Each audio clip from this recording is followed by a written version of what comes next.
The head of the UN Peacekeeping Mission in the Democratic Republic of Congo says that armed groups continue to pose a significant threat and commit violence against civilians in the east of the country. This as she calls for the national army to be empowered. The Secretary General's special representative, Bintou Keita, was addressing the Security Council in New York, where she again warned that abuses by armed groups, including the M23, CODECO and the ADF and Mai-Mai, fueled human rights violations that have exacerbated an already dire humanitarian situation. And as Sherwin Bryce-Pease reports, an estimated 27 million people are in need of humanitarian assistance, with many requiring additional protection.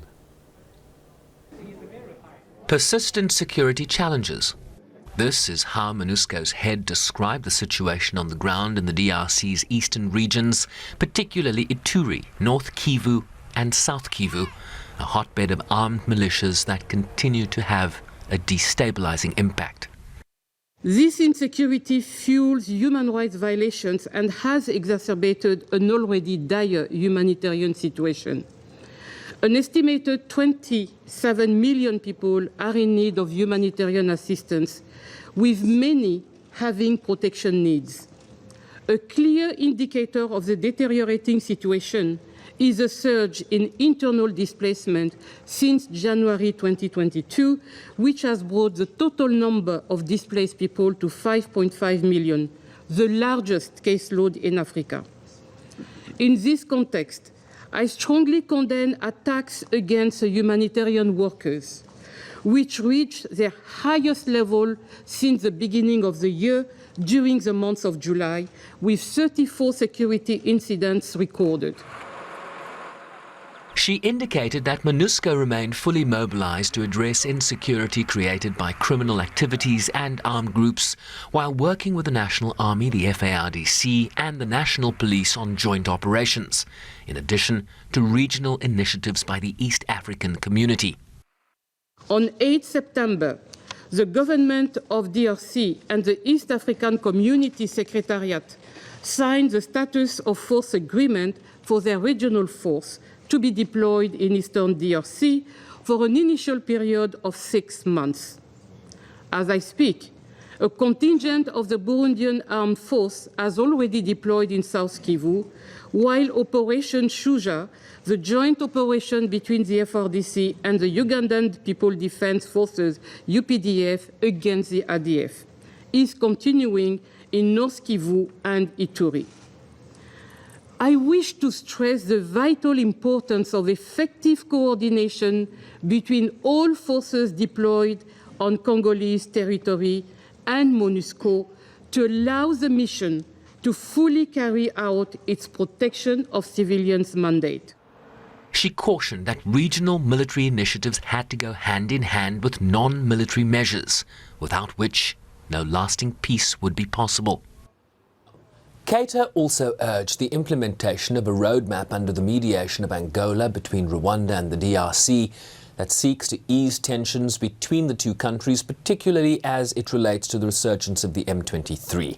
She also acknowledged the recent crisis of confidence between locals and the United Nations, warning that the situation continued to deteriorate, with at times violent protests that have left dozens dead, including 4 mission personnel. The special representative also confirmed that the mission was fully prepared to accelerate its departure from the country as President Felix Tshisekedi's government now reassesses a transition plan for blue helmets to leave the country. Sherwin Bryce-Pease, SABC News, New York. African Affairs analyst and Channel Africa producer Nixon Katembo joins us now to talk to us about the discussions at the United Nations Security Council and the situation in the east of the DRC. Nixon, always good to have you. Thanks very much indeed for joining us. Thanks for welcoming me, Peter. All right, so what is the situation now? Is it clear that MONUSCO, UN-supported forces, will be leaving the DRC? At this point, it's not very clear, although there have been discussions that MONUSCO should gradually leave the country up until 2024. And I think that those are the discussions now that they are having with the DRC government, but owing to also pressure within the DRC, particularly with the local population feeling that they are tired of MONUSCO, but also the government of the DRC itself cannot wash its hand, and for the fact that they are also pulling the string behind the scenes also orchestrating some of the protest against the MONUSCO. So it's, in a way, one have to give it a credit to the people somehow, in a sense that MONUSCO haven't made a really significant change in their lives, and the people still get killed every day, and that's the reason why we see these discussions of having them to leave. In fact, the population want them gone as yesterday. So, I mean, help me understand. We're seeing, and this is what Bintou Keita said at the UN Security Council, an escalation of a dire situation in the east of the DRC, that these armed groups are continuing to create more chaos and mayhem there. Surely it will get completely out of hand, if it isn't already, if these forces are withdrawn. Peter, let me make this clear. When MONUSCO came to the DRC, there were less than 12 armed groups. That was around the year 2000. MONUSCO has been there since the year 2000 up until today. The DRC is believed to have about 140 armed groups. And there are three types of armed groups in the DRC. Those who are of local defense, what they call auto-defense, self-defending. Others who are seen as foreign funded, and the others who are seen as opportunistic militias preying on natural resources. The fourth group, though, is the foreign armed group, now your FDLR and ADF, as well as FNL in South Kivu. Those are from Burundi, Rwanda, and Uganda, respectively. All these have thrived in the presence of MONUSCO. And then one wonder, what was the mission? The mission was to pacify the country, to restore peace, and to bring much needed security to the civilian population. Has that happened? No.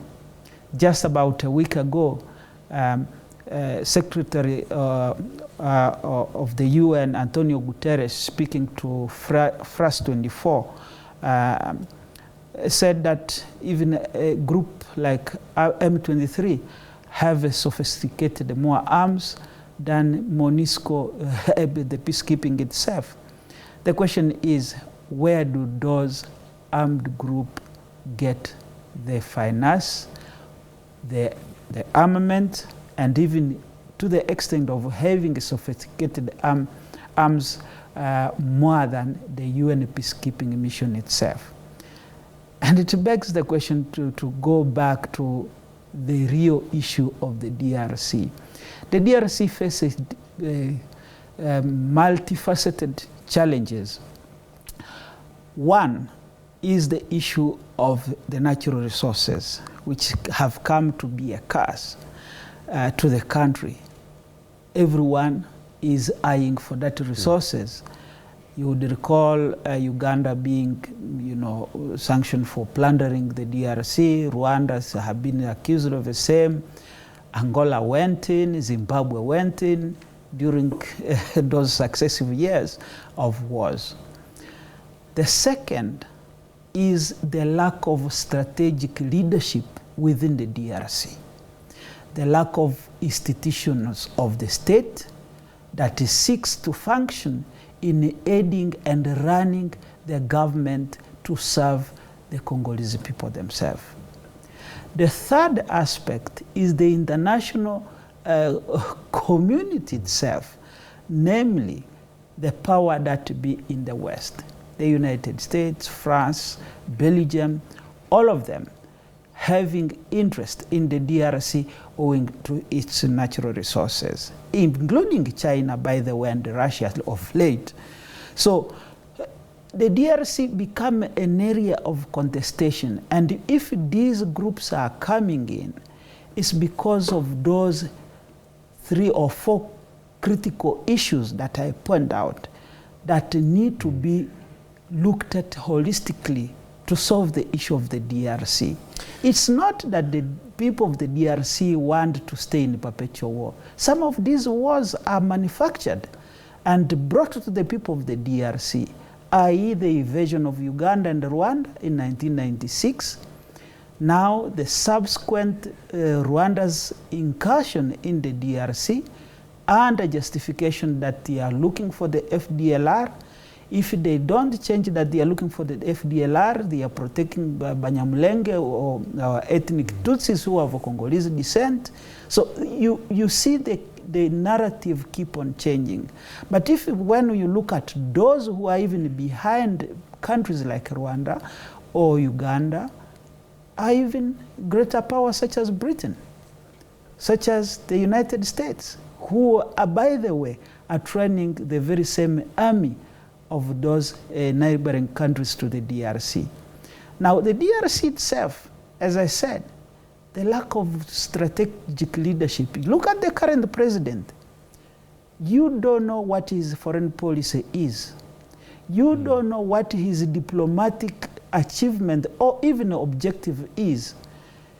To have a country that need to secure its border, then you call it different militaries.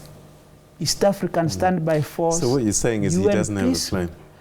He doesn't have a plan. Okay. So Bintou Keita said to the UN Security Council that the DRC authorities, government, needs to be empowered to deal with these insurgents and these armed groups. What does empowered look like, and what does it mean if MONUSCO couldn't do anything?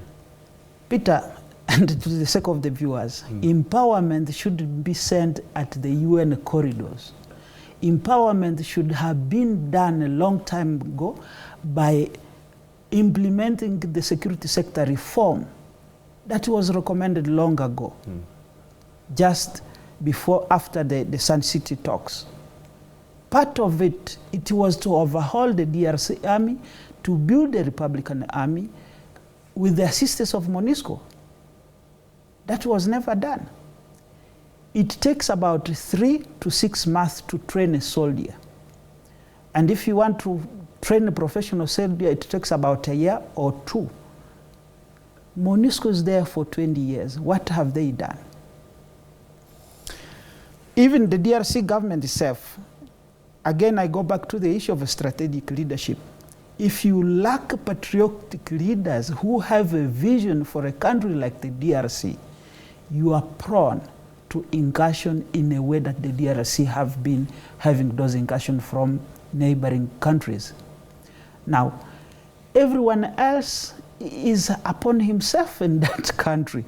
The current government, as I said, you don't know exactly what they are doing. It's almost 4 years since President Tshisekedi is in power. Tell me, what has he done in the military to fend off the various armed groups in the DRC? We know for the fact that the DRC army is a conglomerate of different rebel militias who came together after the talks. But they should have restructured the army in a way that serves the people. It's an army that is apolitical. But unfortunately, we have an army which have different loyalties. Is it too late? I think it's not too late. What needs to happen? What needs to happen is to do a security sector reform, as I said. Restructure the entire army. Build the institution of the state of that country from scratch. One of the mistakes that was done during the chasing away of Mobutu was to get away with the entire state machinery. And that had serious repercussion on the way the DRC was going to happen afterwards.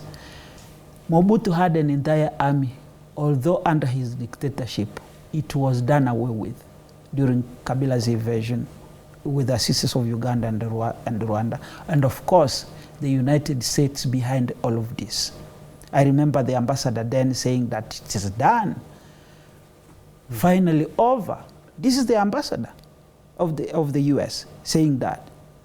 In other words, we have accomplished our mission in the DRC. So if what you say is true, that there are all these international actors and that there are domestic players and regional players, this reform that you're talking about is not going to be enough. It's not going to be enough unless there is a political will both within the DRC, on the part of the local leaders, Congolese leaders realizing that it is enough for the country to be under perpetual war, is enough to be for the country to be under perpetual disarray, and think about a strategic leadership in a way of building the state that seeks to serve the people. Unfortunately, when such a leader emerges, then it's always a power contestation between the interests of the country and those that seeks to have a control of the natural resource of the DRC. And you see it in the likes of the late former President Laurent Kabila, when he wanted to pay the IMF and the World Bank and strengthen the Congolese currency, the Congolese franc, which, by the way, under Kabila it became $1 to equal to 1 Congolese franc. It became a serious threat because the war of the DRC is not just a political one, but it's an economic war. And to win that economic war, you have to navigate through all these aspects that I have mentioned, very especially with a strong leadership and a visionary leadership. And if you don't have that, the country is going to stay in that mess until Congolese themselves wake up and think about their future as a country. Otherwise, it will be chaos. We've run out of time, unfortunately, but very quickly, if you could just comment on the situation in Burkina Faso. A second coup within 8 months. It is not surprising. There is a power contestation within the West African region. One is the waning of French influence in the region. The second is the incursion of American wanting to have influence in the region. The third one is Russia's also influence in the region. The fourth is the Chinese influence. The fifth is the resources that are being discovered in that region. So the power contestation is likely going to happen across West Africa, and the more coups are likely to happen in those countries as we witness. Because if you look at what happened now in Burkina Faso, it is happening while Americans are training soldiers under Operation Fleet Flog, saying that they are combating terrorism. But remember, the terrorism that quote-unquote happened in West Africa started after the discovery of oil, after the discovery of diamond, after the discovery of greater gold deposit in Mali. So there you have it. All right. We've run out of time, but some words of warning there that there could be more coups in the region given the scenarios that are playing out. Nixon, always good talking to you. Thank you so much indeed for your time. Thanks for having me.